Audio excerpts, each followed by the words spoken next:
Pasok kami sa Boracay New Coast. Papunta na Belmont. Ayan, nandito na ako sa Belmont Hotel. Ang ganda niya, in fairness. Medyo malayo lang siya. Which is really the reason why I chose this. But it's nice.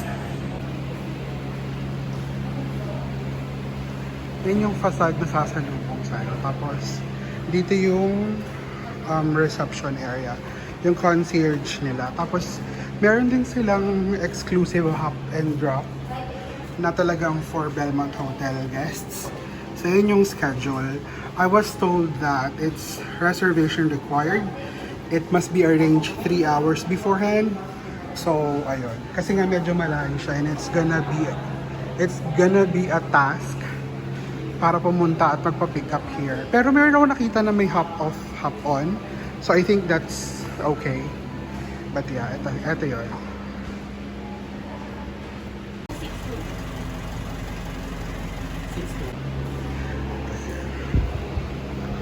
Tapos, ito yung Belmont Cafe.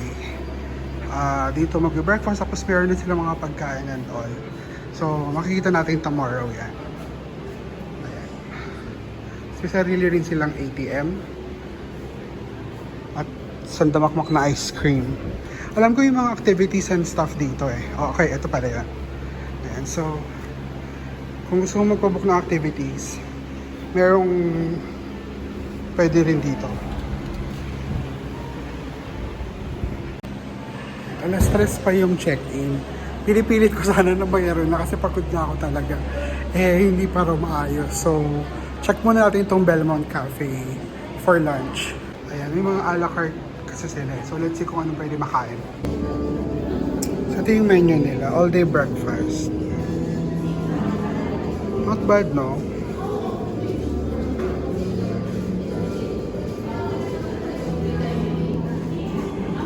I-pause nyo na lang para makita ninyo.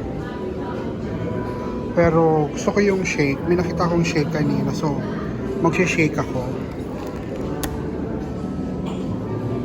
Grabing crispy pata. To ano na? Pang group naman na to. Isa lang naman ako kakain. Tapos, ito yung drink list nila.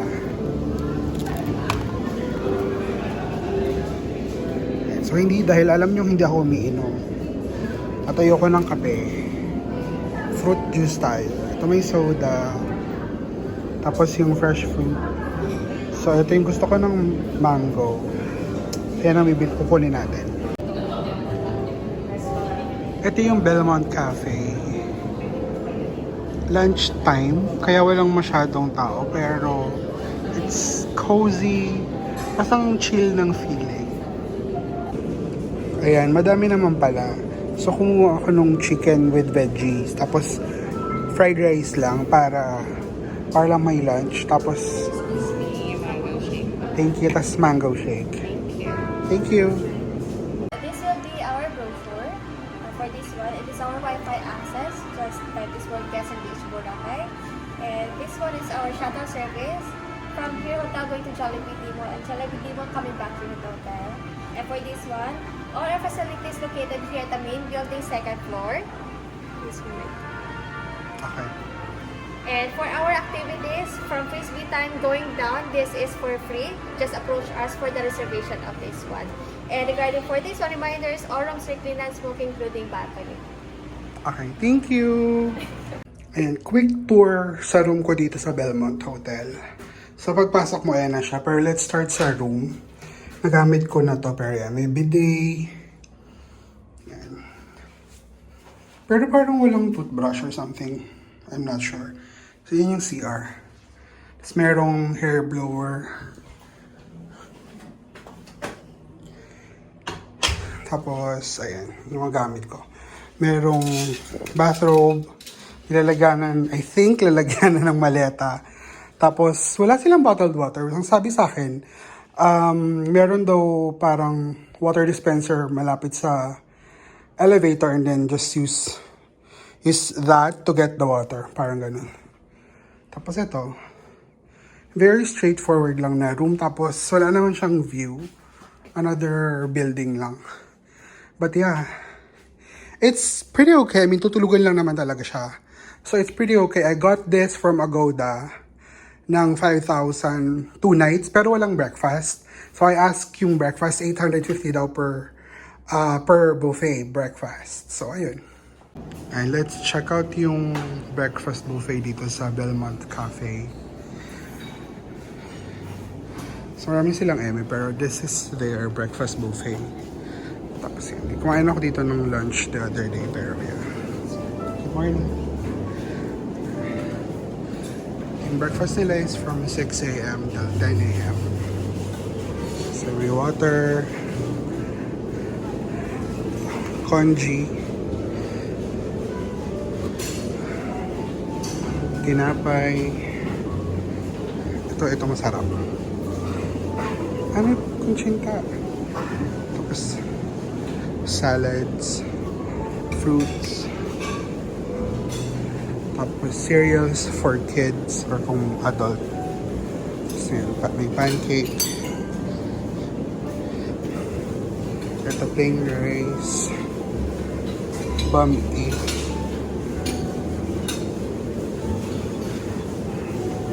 sitaw.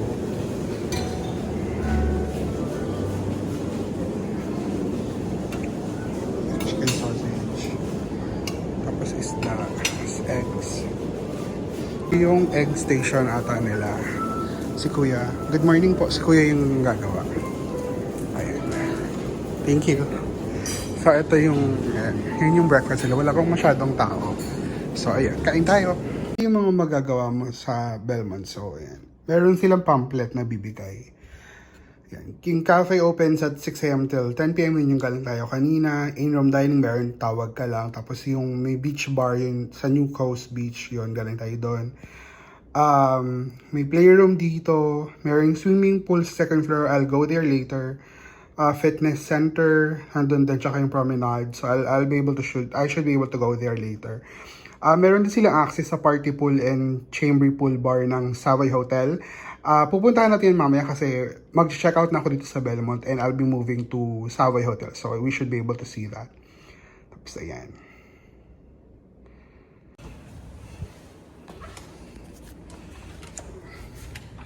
From my room 2330, puntahan lang natin yung pool area tsaka yung mga ibang amenities.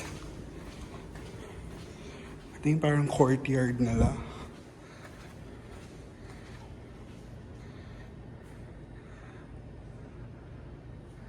Sa third floor.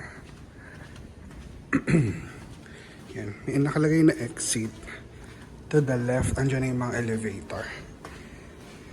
Nasa third floor tayo. Building 2. We're heading down to the second floor para pumunta ron sa pool area.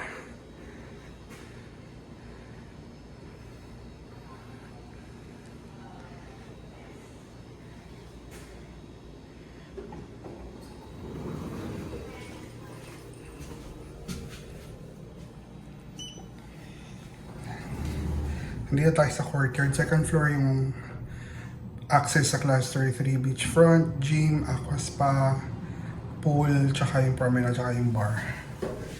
So let's check.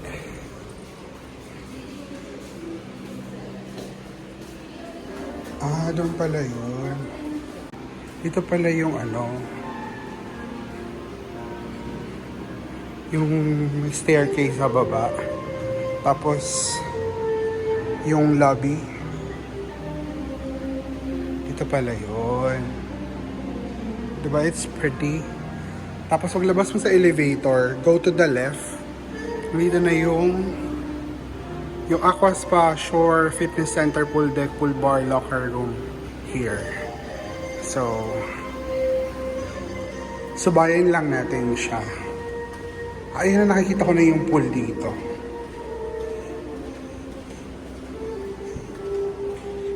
Ayan. Please use the other door. Ayan. So, pupush lang natin yan.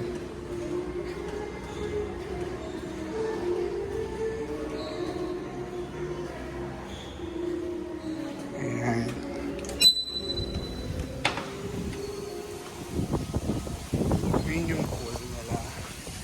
Ito yung bar. Mamaya pa yung open kasi ito yung pool. Ayan yung pool. Tapos from here, makikita mo na yung lapalabas. Ayan. Balik tayo.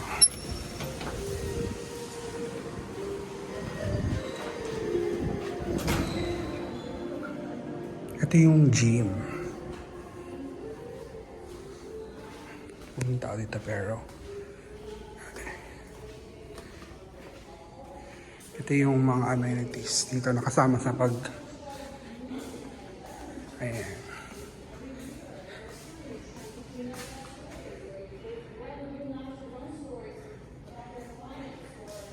Ayan, yun siya.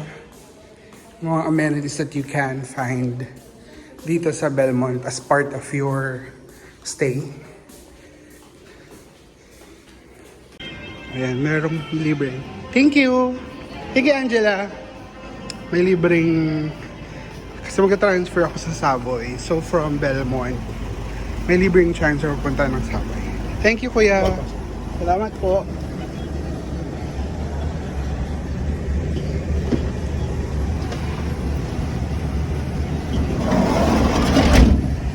Ayan. So, ihatid nila. Kanya lang naman yung Savoy.